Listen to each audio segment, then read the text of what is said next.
आप सबको भी मैं याद दिलाना चाहता हूं साथियों, यहां मेरे जो नॉर्थ ईस्ट के भाई हैं उनको हर चीज का पता है। अब जरा सीरियस मोड आ गया, सीरियस बातें हो जाए। जब मणिपुर में वही समय था, हर व्यवस्था उग्रवादी संगठनों की मर्जी से चलती। मणिपुर पर जवाब चाह रहे थे, विपक्ष का यह कहना था हमें मणिपुर पर जवाब चाहिए। प्रधानमंत्री मोदी मणिपुर पर बोले। एक बात तो एकदम स्पष्ट है, सत्र से एक दिन पहले, मॉनसून सत्र से एक दिन पहले वीडियो का वायरल होना, उस पर हंगामा मचाना और उस पर अविश्वास प्रस्ताव लाना, एकदम साफ समझ में आ रहा है कांग्रेस का करा धरा है। बड़ी बात यह है कि अमित शाह जी ने भी चैलेंज कर दिया था कि मेरे पास नाम है, बोलो तो खोलूं। विपक्ष में से एक आदमी खड़ा नहीं हो पाया, पूरी सदन के अंदर सन्नाटा छा गया। वो वीडियो भी पड़ा होगा, देख लीजिएगा। जब उन्होंने एकदम स्पष्ट रूप से बोला, बोले लोग यहाँ पर मणिपुर की बात कर रहे हैं, मैं नाम लेना नहीं चाहता हूँ, मिनिस्ट्री ऑफ होम अफेयर्स, गृह मंत्रालय के पास सबके नाम है और नेताओं के नाम है, आप अगर बोले तो खोल देता हूँ नाम। तब एक आदमी खड़ा नहीं हुआ। मालूम है किसके नाम है? बोले हमारे पास छुपाने को कुछ नहीं है, हमारा एक आदमी नहीं है इसमें। दो चीज़ें बड़े स्पष्ट बोली उन्होंने सदन के अंदर, हमारे पास छुपाने को कुछ नहीं है, हमारा एक आदमी नहीं है। और गृह मंत्रालय के पास सारे नेताओं के नाम आ रखे हैं, आप बोले तो खोलूं, नाम बोल दूं। एकदम स्पष्ट है किसके नाम है। ये स्थिति है विपक्ष की। असल में ये विपक्ष के नाम पर देशद्रोह पर उतरे हुए लोग हैं, जिन्हें सत्ता नहीं मिली तो ये देश में आग लगा देंगे। बस ये चल रहा है। वो कहे वो होता था, और उस समय सरकार किसकी थी? किसकी सरकार थी? जब सरकारी दफ्तरों में महात्मा गांधी की फोटो नहीं लगाने दी जाती थी, तब सरकार किसकी थी? जब मोइरांग में आजाद हिंद फौज के संग्रहालय पर नेताजी सुभाष चंद्र बोस की प्रतिमा पर बम फेंका गया, तब मणिपुर में सरकार किसकी थी? तब मणिपुर में सरकार किसकी थी? आदरणीय अध्यक्ष जी, जब मणिपुर में स्कूलों में राष्ट्रगान नहीं होने देंगे, ये निर्णय किए जाते थे, तब मणिपुर में सरकार किसकी थी?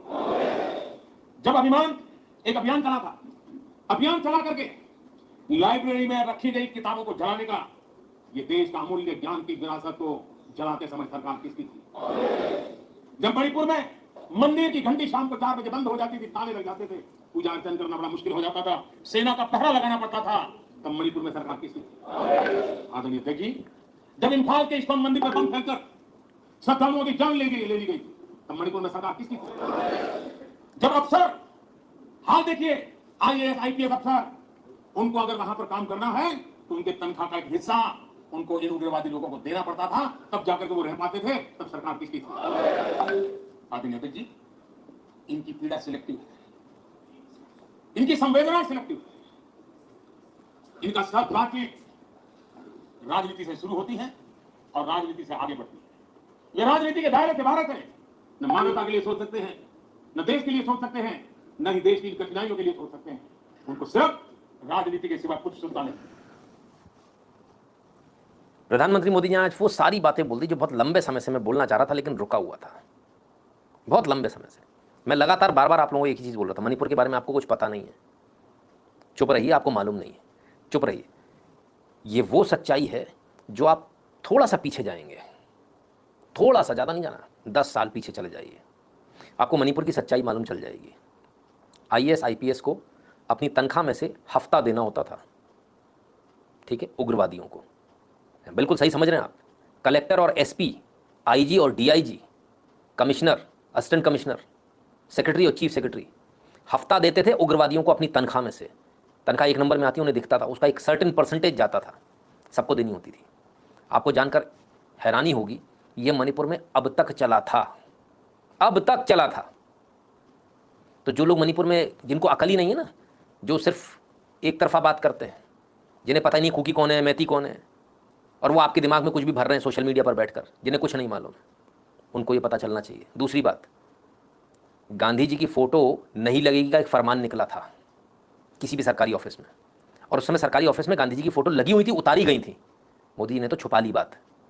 असलियत ये है कि एक फरमान निकला था उग्रवादियों की तरफ से, और पूरी गांधी जी की सारे ऑफिस में से, सरकारी ऑफिस की बात कर रहा हूँ, गांधी जी की फ़ोटो उतार ली गई थी। कहाँ गए थे तब राष्ट्रपिता?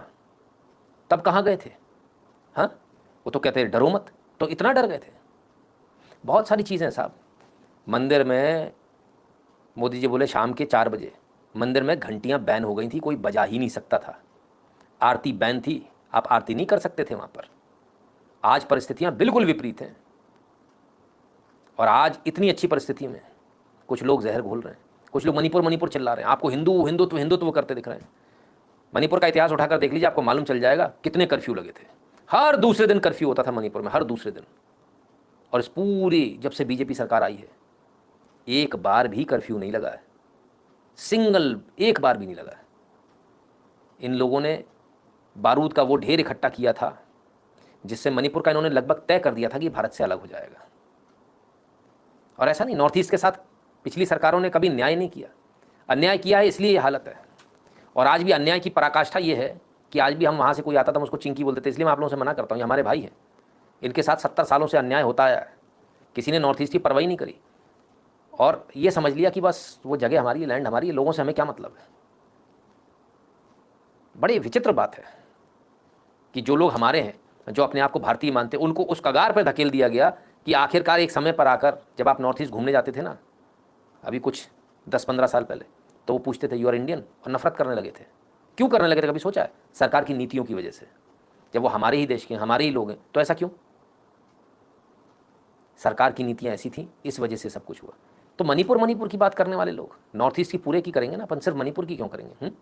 पद्मा जी नमस्ते, आइए जरा और भी देख लें। ऐसी ऐसी चीज़ें हैं जो आपको मालूम नहीं होगा। आज इन्होंने मौका दे दिया मोदी जी को बोलने का, और मौका दिया तो फिर मोदी जी कहाँ चुप रहने वाले हैं।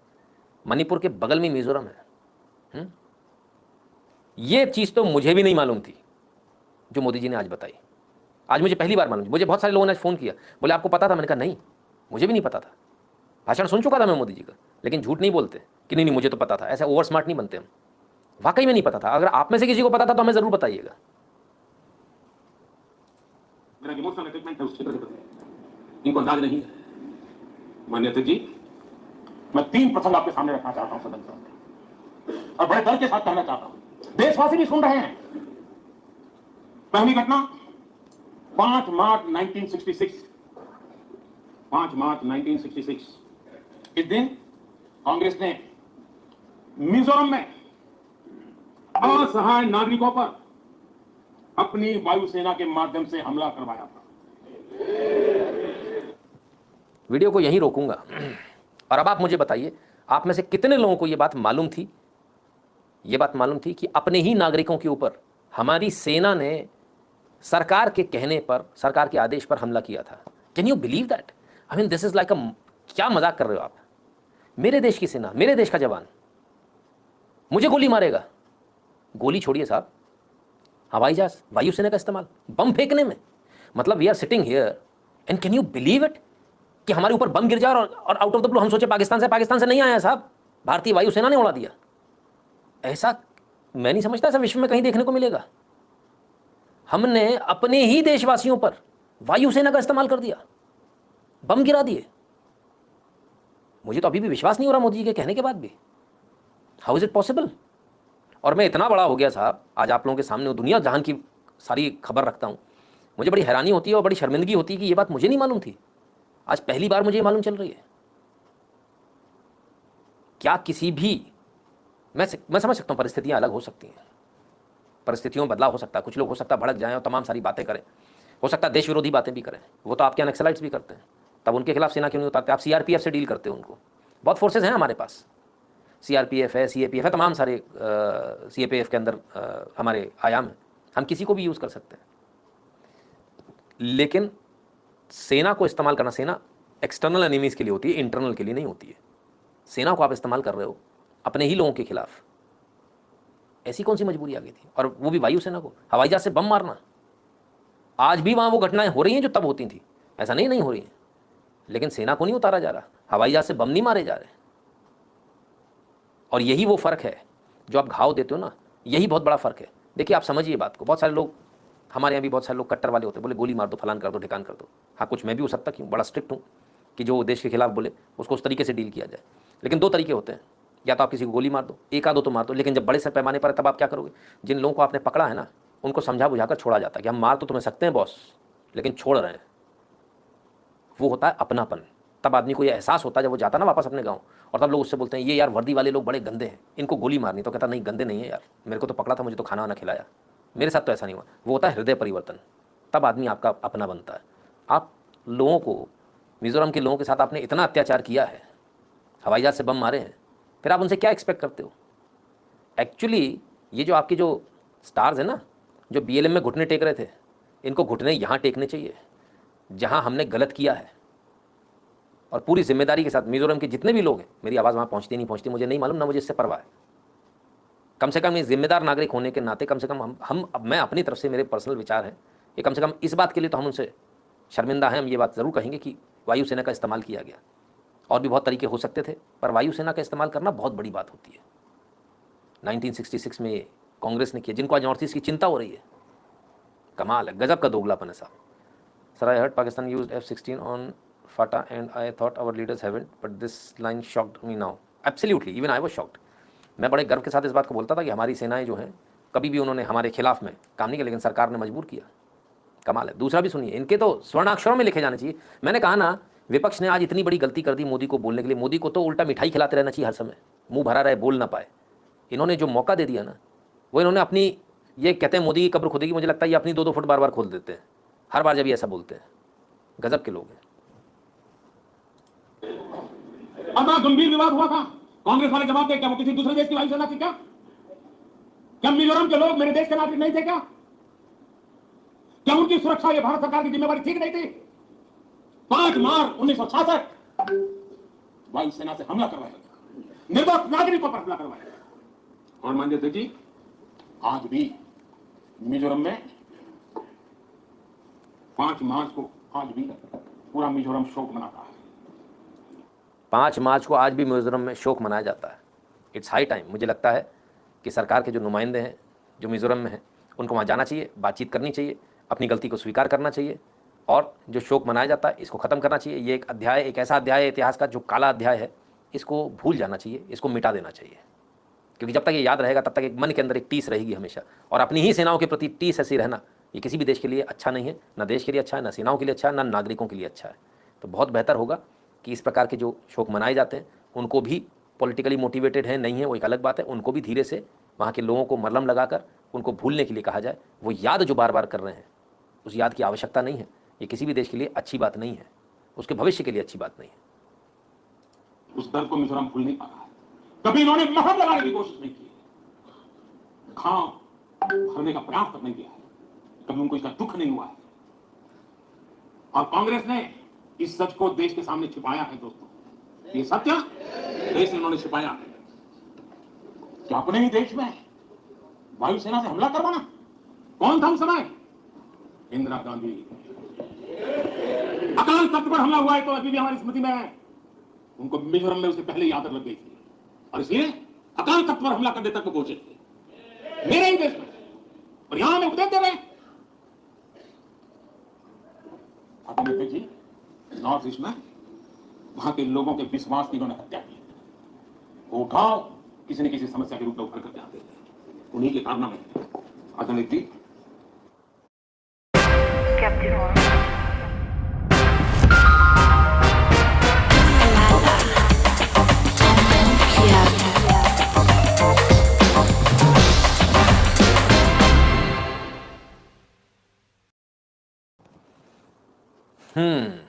तो ये है साहब आयरन लेडी का कमाल। कोई सज्जन कह रहे हैं कि बाद में इंदिरा गांधी ने बोला था कि हमने राशन गिराया मिजोरम में। वाह, क्या राशन है, कमाल है, कमाल की बेशर्मी है। जब आप नॉर्थ ईस्ट के साथ इतना अन्याय करोगे और इस प्रकार की, उसके बाद मल्लम लगाने की जगह इस तरह की भाषा का इस्तेमाल करोगे, आप क्या समझते हो वो लोग आपको पुचकारेंगे? ये तो बिल्कुल सरासर गलत है। खैर, अब धीरे धीरे स्थितियां नॉर्मल हो रही हैं, चाहे मणिपुर हो, चाहे मिजोरम हो, उनके अंदर राष्ट्रवाद जग रहा है। ट्रेन जो कभी नहीं पहुंचती थी वो पहुंच रही हैं, मेन स्ट्रीम से वो कनेक्ट हो रहे हैं, मुख्य धारा में लौट रहे हैं सारे लोग। तो इसलिए सारा कुछ करवाया जा रहा है, इसलिए आग लगाई जा रही है। कोई कह रहा था ना केरोसिन छिड़का हुआ है, ये है रियलिटी है। खैर, पाप अभी यहाँ तक ख़त्म नहीं हुए। एक और चीज़ जो मुझे नहीं पता थी वो भी निकला है। हमने कहा ना, आप मोदी को बोलने का मौका मत दो भाई, विपक्ष मूर्ख है। अगर मैं विपक्ष में होता, मैं रोज़ एक मिठाई का डब्बा ले जाता, मोदी जी के मुंह में डाल देता सुबह सुबह। बस चुप रहना, बोलना मत, कुछ ही मिठाई दे दी, दिन भर खाते रहो। तुम बोलोगे तो लफड़ा हो जाएगा। ये पहला ऐसा विपक्ष है जो 70 साल सत्ता में रहा है। उसको मालूम है जब मेरी खोदी जाएगी तो 70 साल तक पीछे जाएगी कहानी। लेकिन ये अपनी ऐसी तैसी खुद से करा रहा है और मौका दे रहा। और मैं समझता हूँ भारत के लिए, देशवासियों के लिए इससे ज़्यादा बेहतर बात कोई नहीं हो सकती कि यहाँ विपक्ष खुद अपनी जो उसकी करतूतें हैं पूर्व में रही हैं, वो एक्सपोज करता है। तो कायदे से तो भारत की जनता को विपक्ष का बहुत बहुत धन्यवाद देना चाहिए। राहुल गांधी, अधीर रंजन चौधरी, जितने विपक्ष में नेता है ना, सबका धन्यवाद देना चाहिए। भैया बहुत बहुत धन्यवाद। अगर आप ये अविश्वास प्रस्ताव नहीं लाते, कल मिठाई के डब्बे भेजना भैया इन लोगों को, 50 पैसे का पोस्ट कार्ड है ना, वो ले लेना पोस्ट ऑफिस से, और कांग्रेस कार्यालय में चिट्ठी लिख कर डाल देना, कहना बहुत बहुत धन्यवाद, आपके कुकर्म हमें पता ही नहीं चलते अगर आप लोग ये अविश्वास प्रस्ताव नहीं लाते। एक और कुकर्म ले लीजिए, बड़ा वाला कुकर्म। नवीन जी कहते हैं this aggressive attack not shown on पाक आफ्टर 2008 मुंबई अटैक। तब दम निकल गई थी नवीन जी, तब तो दम निकल गई थी। हाँ, तब कुछ नहीं कर पाए थे, और मोदी ने कर दिखाया तो उससे दर्द है। बड़ी हैरानी की बात होती है कि अपने ही देश के लोग अपनी ही सेना के पराक्रम पर सवाल उठा रहे हैं कि वो एयर स्ट्राइक हुआ था कि नहीं हुआ था, सर्जिकल स्ट्राइक हुआ था कि नहीं हुआ था, दूसरी बार हुआ कि नहीं हुआ। इनको बांध के साथ में लेके जाया करो, हवाई जहाज में इनको आगे बांध लिया करो, तब उड़ा करो। इनको सामने दिखना चाहिए बम बम बम बम गिरते हुए, गोलियां चलती हुई, तब इनको विश्वास हो जाएगा। 2-4 पड़ जाएंगी तो आएंगे, हाँ मेरे को लगी बराबर है। कमाल लोग हैं। चलिए तो काट दे, तो बिल्कुल नौकरी साला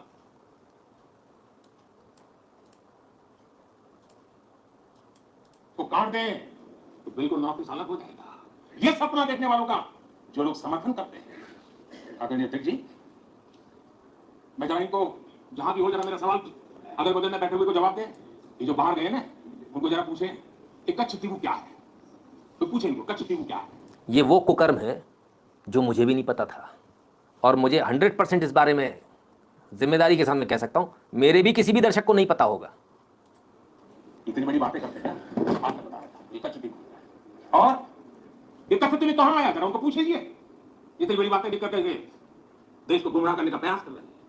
और ये डीएम के वाले, उनकी सरकार, उनके मुख्यमंत्री मुझे चिट्ठी लिखते हैं, अभी भी लिखते हैं, और कहते हैं मोदी जी कच्छ तीवू वापस ले आइए। एक कच्छ तीवू है किसने किया? तमिलनाडु से आगे श्रीलंका के पहले एक टापू किसने किसी दूसरे देश को दे दिया था? कब दिया था? कहां गई थी? क्या ये भारत माता नहीं थी वहां? क्या वो मां भारती का अंग नहीं था? और इसको भी आपने तोड़ा। तो कौन था उस समय? श्रीमती इंदिरा गांधी के नेतृत्व में हुआ था।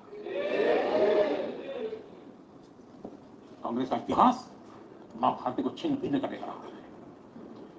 आदरणीय अध्यक्ष जी, और कांग्रेस का मां भारती के प्रति प्रेम क्या रहा है, भारत के वासियों के प्रति प्रेम क्या रहा है? तो हम तो अब तक ये समझ रहे थे कि भारत के जो 3 टुकड़े हुए, पाकिस्तान, ईस्ट, बांग्लादेश और भारत, इतना ही है। फिर हमें मालूम चला वो पोर्ट था, वो दे दिया। अब एक नई मालूम चीज़ चली है आज, कच्छ तीवू, ये द्वीप, श्रीलंका और भारत, वो जो आपका है ना राम सेतु, उसी के बगल में, बिल्कुल बगल में, वो भी दे दिया। वो द्वीप भारत का था, उसे दे दिया गिफ्ट, फ्री। सबसे बड़ी बात यह है कि इसको देने में संसद से संस्तुति, यानी जो एक रिकमेंडेशन होती है या संसद की जो परमिशन होती है, वो भी नहीं ली गई, अपनी मनमर्जी से दे दिया। हैरान हूं मैं देखकर, ऐसा कैसे हो सकता भाई, और कोई ऐसा कैसे कर सकता है?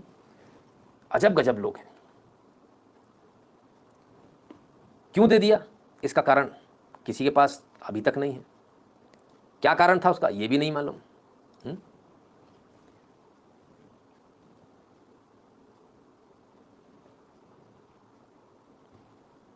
आइए, अब कच्छ तीवू श्रीलंका लिखना पड़ता है।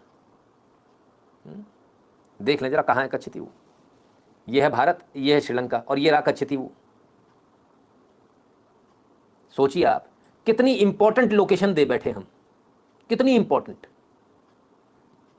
ये है राम सेतु और ठीक बगल में कच्छ तीवू। ये देने की क्या जरूरत पड़ी थी? ऐसी कौन सी आफत आ गई थी कि हमने ये दिया?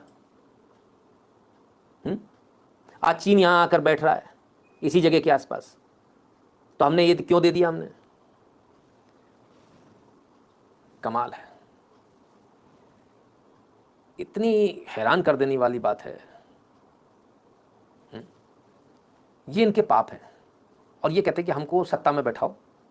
मतलब ऐसे बेवकूफ़ लोग हमने नहीं देखे। कभी अरुणाचल दे बैठे, कभी कश्मीर दे बैठे, कभी कुछ दे बैठे, कभी कुछ, बस देते ही रहे 70 साल में। आप समझते हैं आज इसको वापस लेना, एक छोटी सी चीज़ को वापस लेने का मतलब क्या? आज छोटी सी भी किसी चीज़ को वापस लेने का मतलब है युद्ध। 1 इंच ज़मीन कोई नहीं देता अपनी, छोटे से छोटा देश हो, मरने मिटने पे तैयार हो जाता है। हमारा देश ऐसा गजब का था साहब, सब बांटते गए, ले जाओ, गजब है।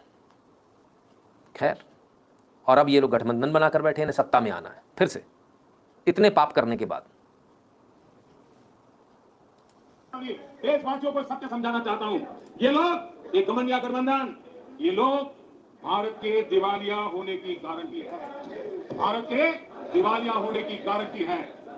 ये इकोनॉमी को डुबाने की, ये इकोनॉमी को डुबाने की, ये डबल डिजिट महंगाई की, ये डबल डिजिट महंगाई की, ये पॉलिसी पैरालिसिस की, ये पॉलिसी पैरालिसिस की, ये अस्थिरता की, ये अस्थिरता की, ये करप्शन की, ये करप्शन की, ये तुष्टीकरण की, ये तुष्टीकरण की, ये परिवारवाद की, ये परिवारवाद की, ये भारी बेरोजगारी की, ये भारी बेरोजगारी की, ये आतंक और हिंसा की, ये आतंक और हिंसा की, ये भारत को 2 शताब्दी पीछे पहुंचाने की गारंटी है।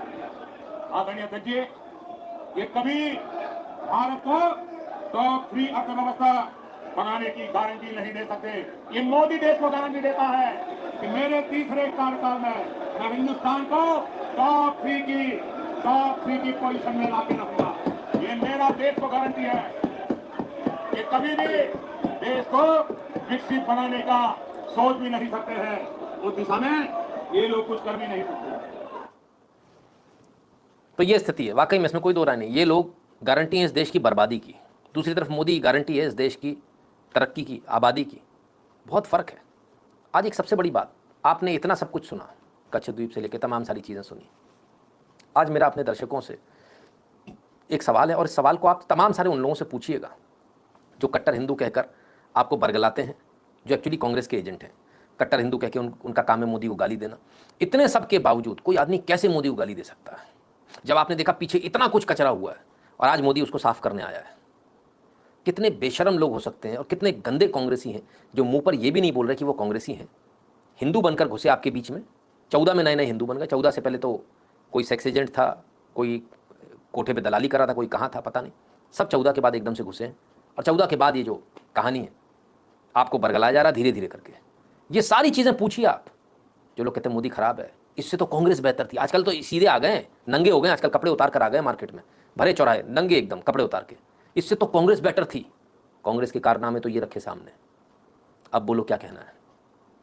ये सवाल ज़रूर कीजिएगा, हर उस व्यक्ति से कीजिएगा जो झूठ बोलकर कांग्रेसी होकर बोलता मैं हिंदू हूँ, कट्टर हिंदू हूँ, मुझे फलाना तुष्टीकरण फलान ढिकान। आप अंदाज़ा लगाइए इस देश के अंदर क्या क्या किया गया है। बहुत सारी चीज़ें ऐसी हैं जो हमको दिखता है, हम खून का घूंट पी कर रह जाते हैं, कुछ बोल नहीं पाते क्योंकि चीज़ें लाइव पर नहीं बोली जा सकती। उसका फ़ायदा उठाते हैं ये लोग, ये झूठ बोलते हैं क्योंकि बिहाइंड द कर्टन बहुत सारे काम हो रहे हैं लेकिन हम नहीं बोल सकते उसको। लेकिन ये लोग इसका फ़ायदा उठाते हैं, ये नहीं बोल सकते इसलिए ये झूठ बोलते हैं। इतने बेगैरत और नीच टाइप के लोग हैं ये लोग। समझ में आ रहा है? जिनको आप फॉलो करते हो ना, ट्विटर फेसबुक पर फ्रेंड बन के घूम रहे हो, जिनके यूट्यूब चैनल आपने सब्सक्राइब कर रखे हैं, उनकी हरकतें आज वो सारे लोग, सिर्फ कांग्रेस नंगी नहीं हुई, कांग्रेस के दलाल भी नंगे हो गए आज। क्लियर है? तो ज़रूर सवाल ज़रूर पूछिएगा। और आपसे एक निवेदन है, कृपया करके ऐसे लोगों से भ्रमित मत होइए। बार बार आपको समझा रहा हूँ, लगातार आपको समझा रहा हूँ, और यह कोई आज से नहीं समझा रहा, ये मैं 13 से समझा रहा हूँ, बल्कि और उससे पहले से। रमेश जी कहते हैं Modi has a visitor Chitragupta who writes about all the bad deeds and he may